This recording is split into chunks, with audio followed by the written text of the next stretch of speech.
And we are recording. What you doing over there, Ty? Shaking up your shake? Shake it. Shake it like a protein shake. You know it. That'll be my rap song. Shake it.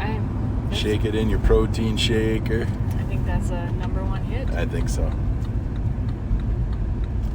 Shake it. Shake it next to your... I thought we were going to test out our mics. Other shaker stuff. No, I couldn't find the other mic. I looked, but I'll just order another one. How about that? This is the Marital Arts Podcast with Jon Tara. Yep. And we're on the road. This morning we're going out for coffee. Out for coffee. So you were asking me a few questions this morning. Yeah, I don't think I wasn't going where I think you think I was going with a question. Okay. But I asked, essentially, do you ever get tired of being or needing to be creative? Well, right away when you asked me that, I started thinking about what I do and where I'm creative. And then it kind of threw a framework into my mind, that my creativity is based on certain parameters. If I'm being completely out of the box creative, no, I don't have any. I could be creating new things all the time. The problem is, once you create something, you have to do something with it, right? I mean, it's not like I'm a painter, right? And I just paint a masterpiece and then put it on a wall and leave it. I'm not a painter. Yeah. You're actually a painter. So Yeah. You've been creative in painting and then you hang it on the wall and forget it. Well, until you see it, of course. You're probably going to have to talk just a little bit louder. Until you see it, of course, yes. You didn't have to repeat yourself. You just have to talk louder.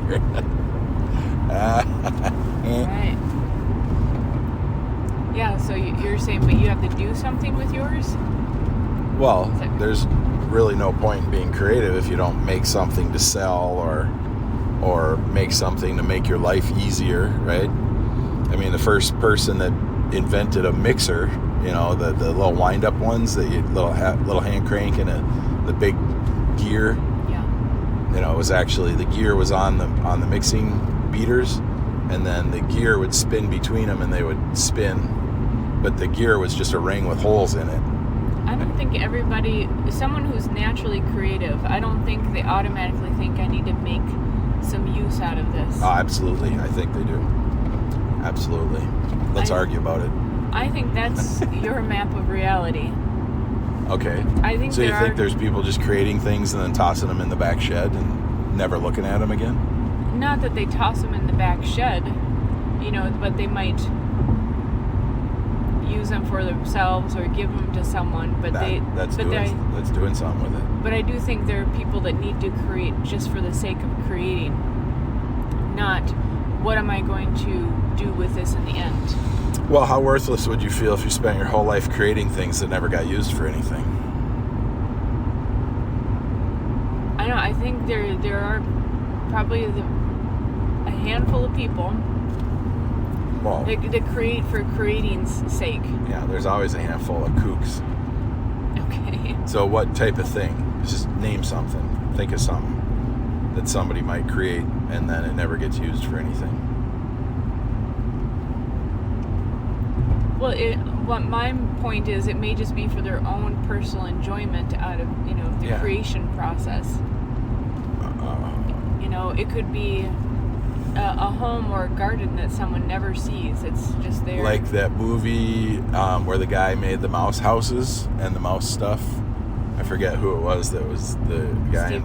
Steve Carell, yeah. Yeah. And he made the little mouse houses and nobody knew about it because he just did it for himself. He did taxidermy with the dead mice. See, John, I knew you'd understand. No, but then his stuff ended up on display in some sort of gallery. Yep. Yeah, so... But he didn't originally do it. No, and he was a kook. How about the artists that are only famous posthumously? Kooks. Well, Kooks. My point isn't Didn't to Van bring Gogh up cut off his ear and send it to his ex-girlfriend or something? my point isn't whether the classification of kooks as creative people. That wasn't what I was going after. So what do you think he was saying when he sent his ear? You don't listen to me, or I'm not listening to you anymore? You screamed my ear off.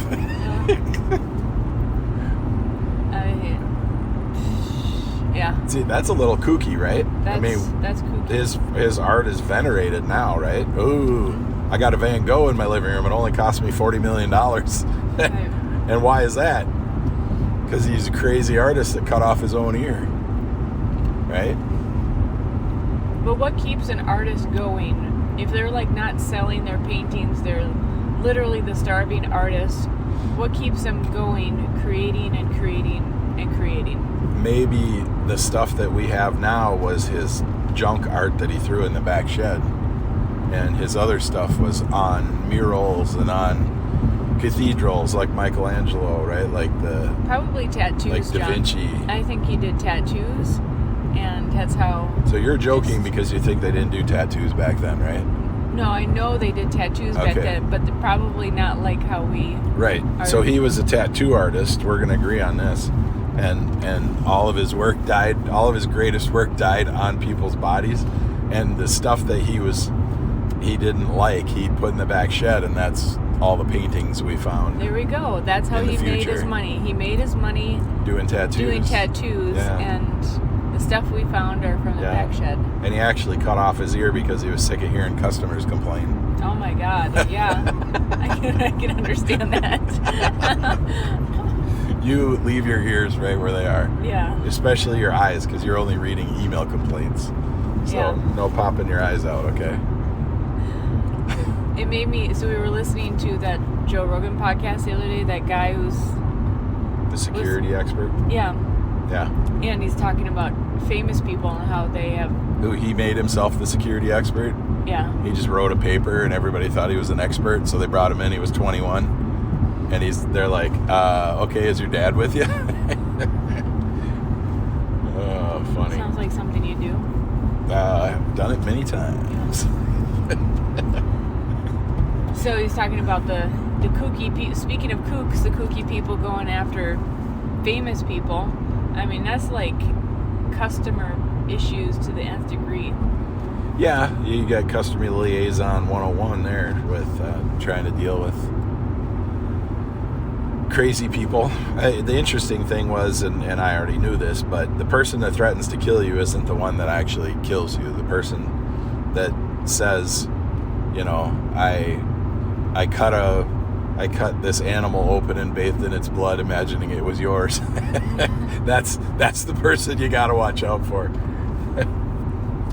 How'd you know that? Oh, jeez.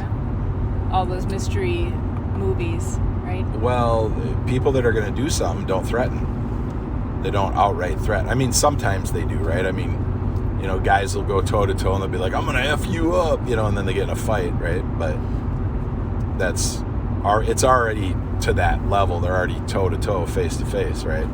Yeah. Mano a mano, right? Mm-hmm. Put up your dukes. Yeah. Let's get down to it. From? Put up your dukes.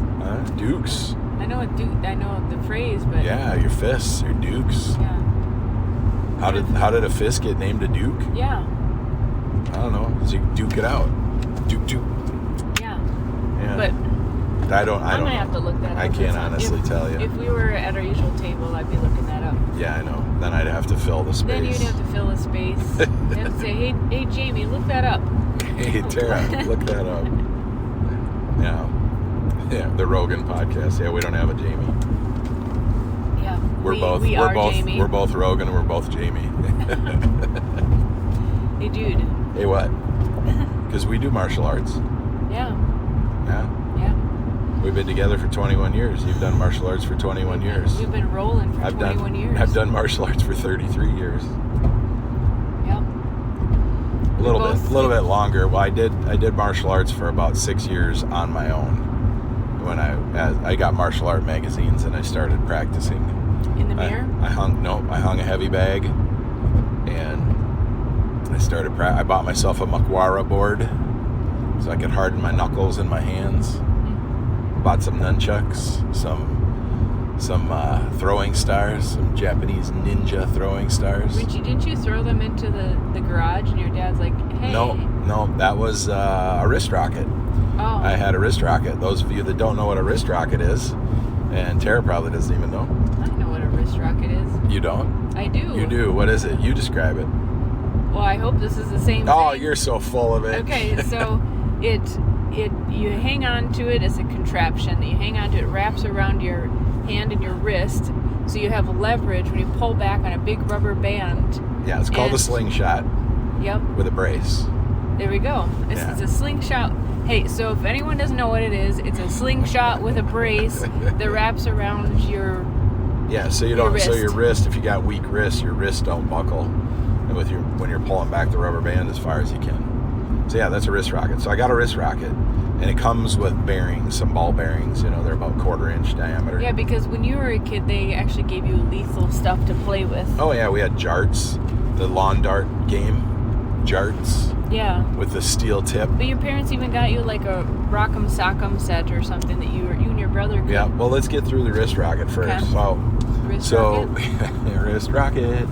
So I had a wrist rocket, and I was off school, and I was shooting everything with the wrist rocket. I was getting really good with it. Imagine that. So I was getting bored. And so we had a garage door on the back side of the garage, which was just a fiberglass door. They're pretty thin. And I started shooting. I shot it one at the door, and it went through. I didn't think it was going to go through. I thought it was going to bounce off. And the sound it made when it went through was so satisfying. I kept shooting it about 4 or 5 times. And then I saw the holes, and then I thought, oh, man, I shouldn't have done that. And then my dad got home. I took him back and I showed him. I said, I didn't know it was going to go through. And he said, the second time, you didn't know it was going to go through. The third time, you didn't know it was going to go through. The fourth time, you didn't know it was going to go through. And I apologized. And so we got some fiberglass patch and patched it up. You learned how to patch up fiberglass. I learned how to patch. Yeah. Oh, man. Yeah. Well, I got my first shotgun when I was 12. I got a 410 single shot shotgun. What's a 410? I don't know what It's a smaller diameter. So a 410 is a 0.41 of an inch. So it's 410 thousandths of an inch. So it's almost a 1/2 inch diameter, right? So you can imagine. It's bigger than a 22. Oh yeah. You can imagine it's about as round as one of your your first finger roughly, and that's so you can hunt. I actually shot a goose with the 410, and I winged it, hit the water, and then I shot it, killed it, and then my dog went out and got it, and look at all the geese there, hanging out in the freshly melted pond. Yep. It's April 3rd. So yeah, we had jarts, but we tossed them towards each other. We weren't trying to stick each other, but you'd throw them up, kind of like you see in those movies where they shoot an arrow, and like on Grown Ups, the movie Grown Ups, they shoot an arrow up and then they all run in different directions. Yeah. And you never think it's going to come straight back down, but then it does, and it hits the one guy in the foot. Yep. So we would toss them towards each other, not trying to, really hit each other, but it got fun. Yeah. Got exciting? Well, wait, what do you do when a bunch of boys get together, right? I don't know. Yeah. You go to the other room. And then we got the soccer boppers. They were a blow up like a boxing glove. Me and my brother got them for Christmas, and they got taken away 5 minutes after we started using them. Because my brother punched me and I punched him, and I hit him square in the head, and he fell backwards, and then he got up and he was mad, and he was all huffy, he's half crying, trying to hit me, and then I hit him again and he got knocked down, and my parents were like, oh geez, all right, that's enough. Stop, What were stop. they thinking? And then they took those. Well, they thought they looked like big soft balloons, right? Yeah. But, you know, if you didn't blow them up enough, your fist would punch the person. And if you blew them up too much, they were like yoga balls running into each other. So, you know, you've seen some of those videos. So you know what happened is women got into the workforce. And so right at the drawing board or the idea table where people are throwing the ideas, you know, the guys are like, oh, this would be awesome. I wish we had these when we were kids. Could we make these, Frank? Yeah, we can make those these days. Yeah. And what about this, Fred? Yeah, we could do that. That sounds awesome. And then the first woman to Betty. Yeah, Betty, of course, is she might. No, it was Karen. It was Karen. Okay, the early Karen. Be like, no, we can't do that. Kids will get hurt. And that's where the fun ended, and all the warning labels came out. No, I think it was probably somebody down south committed murder with a jar. They whipped it across the trailer park at their neighbor and it hit him in the head. That was it. Then the lawsuits ensued. You just made it way worse. I just went to sexist. You went to all the way to hillbilly, insulting hillbillies. I said trailer park. Are you insulting hillbillies? You said down south. I said down south. Oh, I'm thinking southeast. Wow. Then. You know, if I start talking about anything sex, are you going right to butt stuff, or what do you? No, is that? You just did. No, I'm asking you. Heck no. Okay, it's in your mind. I said down south, and then later I said somebody in a trailer park probably threw one across the way at their neighbor. Yeah. And you went right to hillbillies. Yeah. I love the hillbillies. Yeah. Come on. You need hillbillies around. Totally. Who can you count on? Not the guy throwing jarts at his neighbor. Right. Down south in the trailer park. You know what we should talk about? I meant South Hutchinson. Oh, yeah. Yeah, in our neighborhood. Uh-huh. We should talk about our discussion about the construction going on in our place. Okay, by the way, are you going to clean the trailer today? What? I said in our neighborhood. You're not picking up on my subtle innuendos. Oh. Down south in Trailer Park in Hutchinson in our neighborhood. Yeah. And then I said, are you going to clean the trailer later today? Yeah, I didn't catch up on it. I was already on to the next topic. So I was telling everyone we live in a trailer house. Uh-huh. And then I started talking about the project going on. No, we don't. We have a really nice condo, 2,500 square feet. Bam. Yep. And we're putting in a bathtub. Yes, we are currently putting in a bathtub. Like, not at this moment. Right now. Like, nobody's working on it this weekend. Yeah. Yeah, we're not putting it in. It took us at least a year to figure that out. What? That me and you We should have somebody else do it? Yeah. Well, we've been busy and we've been having fun. What do you expect? I know. I'm just saying. And so... Obviously, we survived. We went through what probably it sounds like every other couple has gone through, because when you hear people talk about remodeling or building, they're like, oh yeah, not again, never again. But we got through it. We got through It's not done yet. It's not done yet, but we got we haven't gotten through it yet. I don't know what you're talking about. Well, we got through the first talk. Okay. You know, we were talking before that, but we got through the first quote talk. Well, not only did we get through the talk, we made it to the hardware store and we picked out paint and we picked out flooring. Oh, did we pick it out? Well, we brought home 2 samples. Oh, It'll be one of the 2, right? Yeah, I suppose. I know which one it'll be. Sure you do. You might not know yet. You're funny. I don't care. I don't look at the floor when I walk. Not even when you're sitting there in the toilet? I've seen lots of people do that.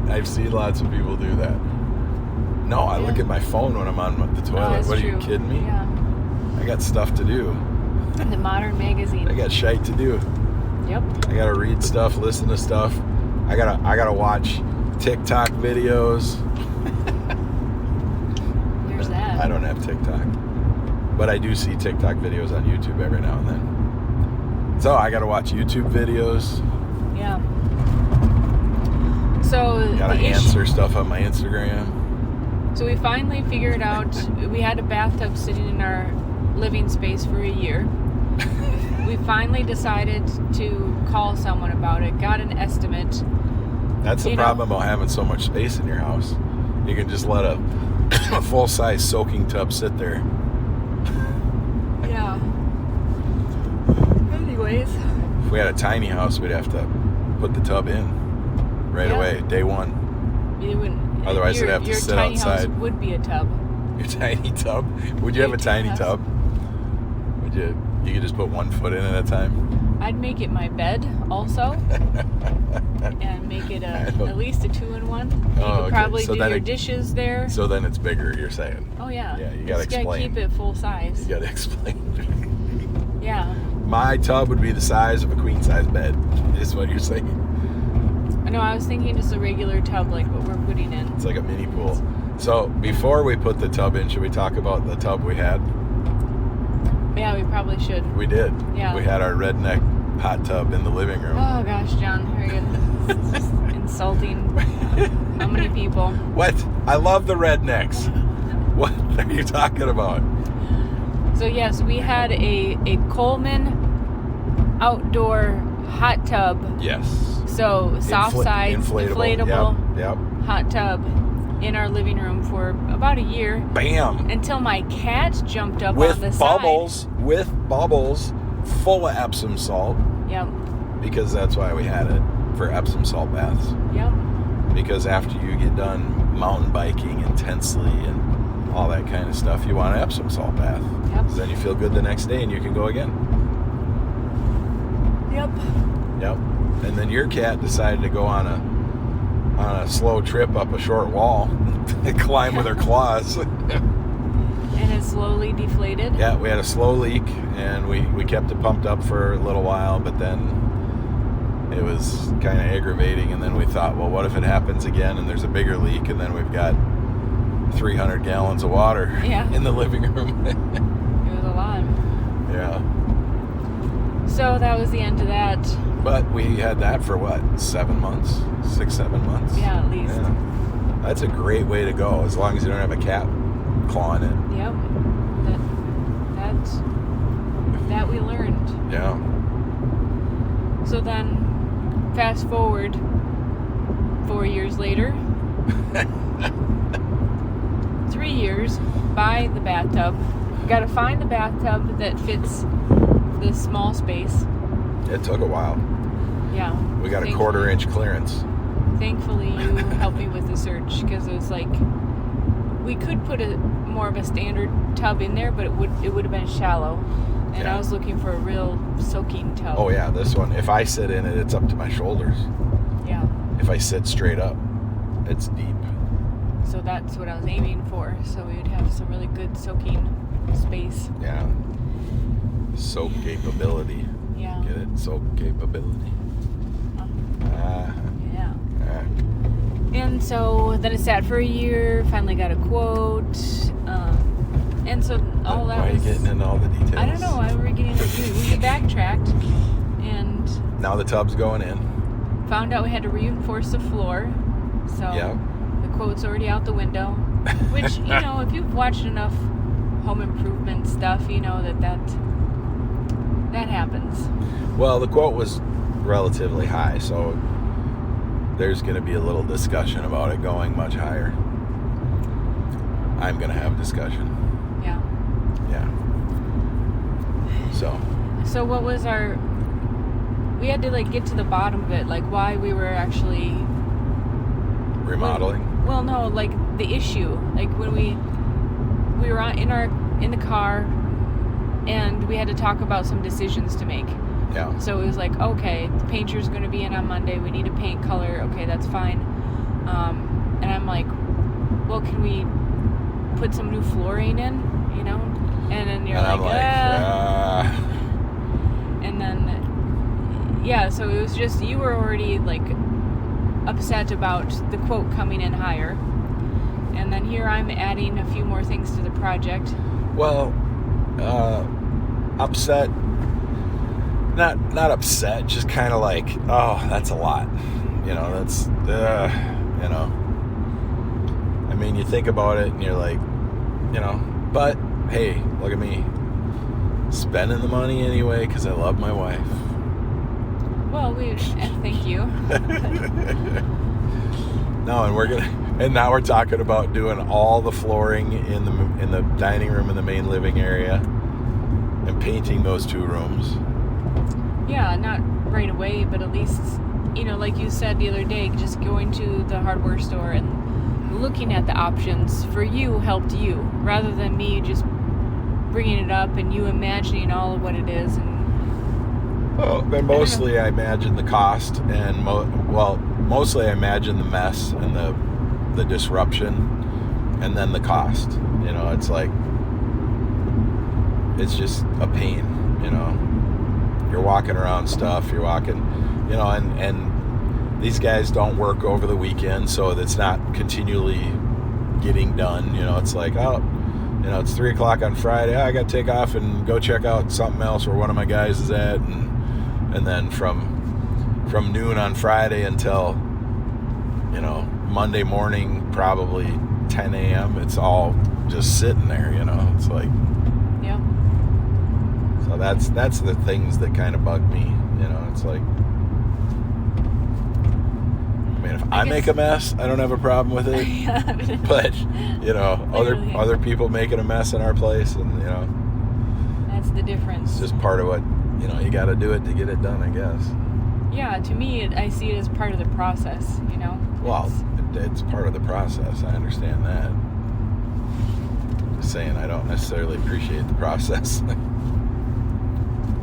So we got through it. What was there? What was we did.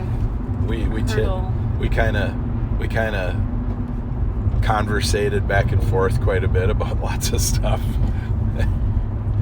Everything from money to time to mess to colors. I'm not big on the colors because, like I said, I don't look down at the floor. But a couple of the ones you were picking looked really busy to me. So it's kind of like a optical delusion you're going to put on your floor, And I'm like, no, not like that. We don't live in a 16th century Victorian castle. Yeah. I don't think 16th century would not make it Victorian. I don't like the vinyl flooring that looks like ceramic tile. Yeah. If it's going to be vinyl flooring, it's got to just be like a thing. It's got some sort of maybe some sort of a continuous stone or marble look to it, but not like it has fake grout lines and all that kind of stuff. Yeah, because it's totally fake. That bugs me. Yeah. Yep. So yeah. Well, we got through it, and I think what happens is there was a point that you in particular, John. Me? Are you talking to me? You. John. Yes. Okay, Tara. Say it. You discovered something about yourself. There was something that you're like, okay, I see what the issue is, and you kind of faced your own internal issues. Well, yeah, you run into yourself all the time, right? I mean, we're just talking about being creative, and you're like, do you have a problem ever being creative? And I'm like, no, but my stuff's got to be utilized, right? I mean, I'm pretty sure Van Gogh cut off his ear because he wasn't selling any of his paintings, and he was angry because he's like, look how creative I am, and nobody wants any of this. And then his girlfriend couldn't take his pissing and moaning anymore, so she left him, so he cut his ear off and mailed it to her. Like, you won't listen to me, you can talk to my ear. I don't know how it works, but if you were Van Gogh, that's what you'd do. But he was frustrated because nobody wanted to buy his stuff, right? Because he's like, I'm so creative and I'm making all this stuff for everybody. But it sounds like you don't have an issue with your creativity being contained. Contained? Explain. Well, having parameters for your creativity. It sounds like that's how I make money right now, right? Yeah. I mean, most guys aren't going to complain about their job because they know they have to make money. I think women are more picky about what they do because a lot of times they don't have to make money. If they've got a guy that's they're married to or they're living with or whatever, right? I mean, a lot of women work nowadays. I feel sorry for them. Oh, they're just making regulations on toys, so... Is that all they do? Ruining the fun for future generations. How'd you like that? You like that funny one I came up with? That's pretty dang good. Yeah. That's good. Thought so. You're a feminist categorist? Yeah. It's an Italian phrase. Oh, okay. Feministia categorium. I love it. Yeah. So we're on our way to get coffee, huh? Yeah. What kind of coffee you getting this morning? Oh, the usual. What is that? You want it? It's a large cappuccino, 3 shots, so it has the proper ratio of coffee or espresso to milk flavor ratio. We put almost 2 packets of sugar, raw sugar, of course. It's called a cappuccino breve with 3 shots. Oh, yeah. Well, I'm just because it's made with half and half. Because we're not drinking milk. It's got to have the cream. We're drinking full octane because that's healthy. Yep, the milk fat is good for you. That's what causes people to not be lactose intolerant. Is when they have the full constituents of the milk. Well, I would say there would be another number of reasons for lactose intolerance, but. Yeah, bad gut biome. Yep. Are we doing a health show now? Stress can really affect things. I think these days even people are probably really throwing off their gut biome. People are familiar these days that antibiotics mess up with your gut biome. But I think there are things like the artificial, even the artificial sweeteners. Yeah. The erythritols and stuff. I mean, I think if you're consuming too much, that will throw off it just even by the gas or indigestion it causes. If somebody drinks raw milk, wouldn't they get the enzymes? Yes. Wouldn't they get the more of the biome? They do get good bacteria. They get lactobacillus. With raw food in general, you're getting the enzymes. You're getting the live bacteria that help you to digest as well. Yeah. Well, enzymes are. So that's what I'm saying. Yes. I mean, you got to look for things that are going to restore. I mean, I took rat tapeworm. Look that up, people. Why did you take that again? Because it restores your ability to eat gluten. Durr. Don't you remember me going off about it for 6 months? I was so excited. I found this thing. I was like, yeah. And then I ordered them from Europe and came over and it was like a week and a half of taking these little pills. Yeah, I think I conveniently forget some things. Yeah, I'm into extreme health. Are you, John? Well, what it was, okay, I'll explain it. What it was everything's too clean. So how the rats used to get into the grain and all that kind of stuff, the rats would do their business, and then the rat gut biome was in the grain in small quantities, ground up with the grain, and then the people would get, because rats are resilient, right? So the people would get the rat biome plus whatever parasites the rat had, and a rat tapeworm only lives for a week or 2 in a human, but it conditions the gut to be able to digest better, and so that's why I did it. Not that I had a problem with digestion, but can't tell other people to do it if you don't do it. I think it was the story. It's like the wow component. The Wow West. Kind of.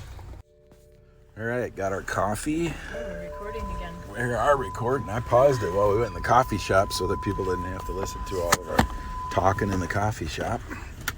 Yeah, so it's never any good. Well, it was pretty good, but there would be a lot of background. Going to see if your grandma's working. I guess. All right, so when we were in the coffee shop, we missed a little bit of a good conversation, but we didn't complete it. You were saying that you're a little overworked and you're actually kind of getting slightly emotional about it. Yeah, I said the other day that for a good couple of years I've been really pushing it, and to the point where, like, I've even said a number of times I don't feel like I can even cry, which probably sounds like a strange statement, but like having certain emotions are a natural part of our being, And I did, by the way, find a few things moved me, let's just say, in the last couple days, and it might just be, okay, it might be TMI or too much information for some people, but... Yeah, lay it out. Well, This is Marital Arts. It is Marital Arts. We do talk about business, we talk about emotions. Life, sex, and love. The other day when we were having our remodeling conversation, you're like, I don't mean to be a-hole or something like that, but is this because you have your period? And I'm like, yes. There's a lot that has piled up and is just like, Yeah. And I used to pride myself in that I didn't have like real PMS-y times. I mean, from what I've heard, like I could feel it, I could sense it, but it's not like I turned into a she-banshee or whatever person. She-banshee. That's a thing, right? Yeah, nice. And it's not that I was necessarily irrational, it's just that the other day when we were having that conversation, and I wasn't mean, but it's just I didn't edit myself as much. No. I said what I wanted. Yep. And I was tired of this and tired of that, and I need this, and it's been this amount of time, and it's time. and not just like railing on you for something. No. I said I've contributed to our lifestyle, and I'm a part of making this happen. Well, then I took you to the paint store, and I took you to the hardware store, and I took you to the flooring store. And it was just, such a romantic day. It was, wasn't beautiful. it? The romance is the job of the guy. That's Yes. what I say. And so I heard your needs. I did. You did. I did. I fulfilled them. And I did. I said, yes, things are piling up into this one day or time period. And, when we were at the coffee shop, I said, kind of the benefit and the drawback is that every month, I get a review. How did you do for the month? And I don't mean by a boss, I mean like by my body. And I have really been pushing it, like 6 days a week at the computer, but then when not at the computer, thinking about stuff. And so like almost every waking hour, business. Well, yeah, I mean, if you weren't thinking about that, you're going to think about other stuff, right?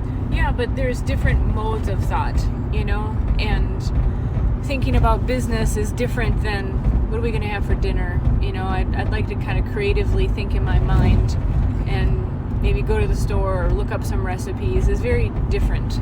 Yeah. And it's really been made apparent to me that that's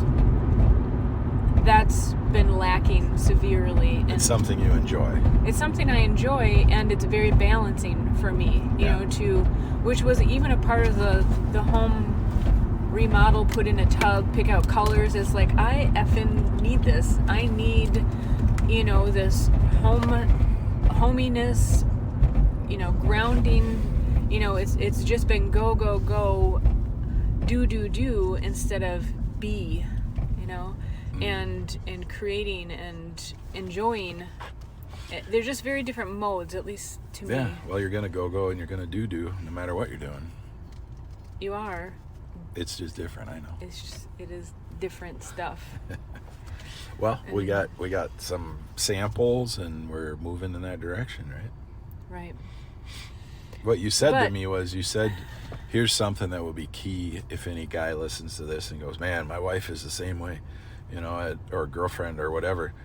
you said you just need to see things moving forward, progressing towards some things that you want.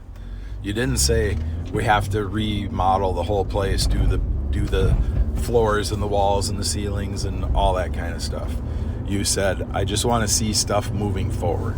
Well, and not every woman or couple partner might be like that. Well, that broke it down for me.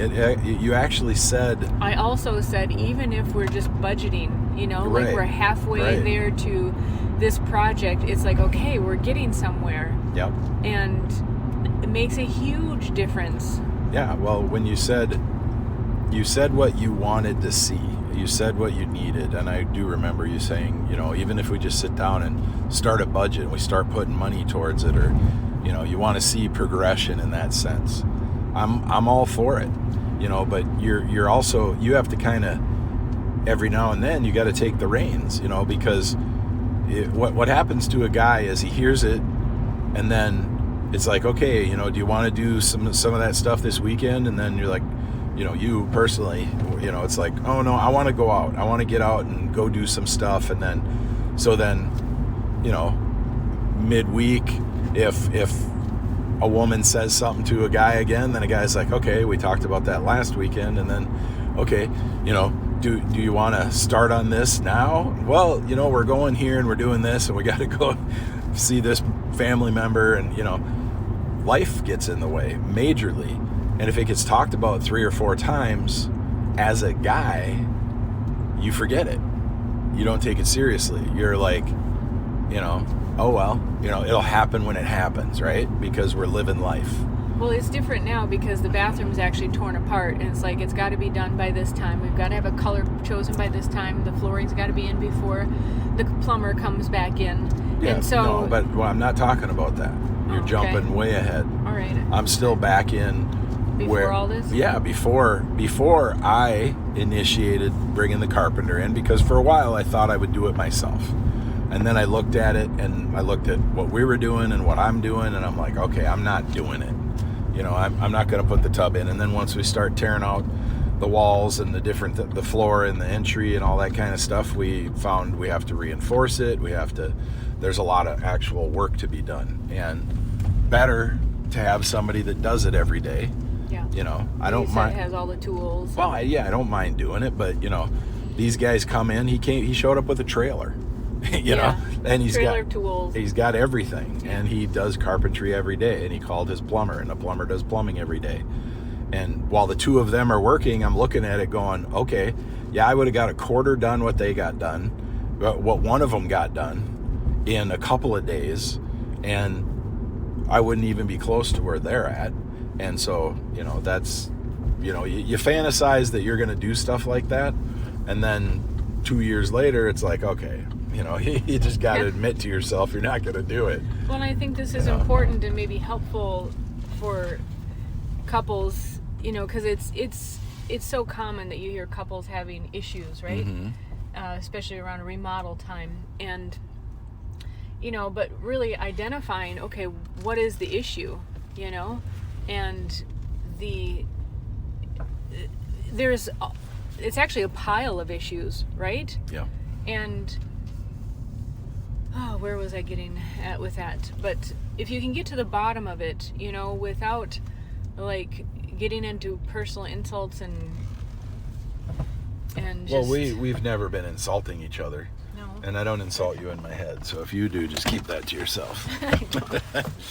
But what I'm saying is that, both of us for a couple years opted for, let's watch a movie and snuggle. Oh, let's go to dinner. Oh, let's go mountain biking. Oh, let's go here. Let's have everybody over for coffee. Oh, let's, back and forth, doing all the stuff we did, living life, having fun, working hard, right?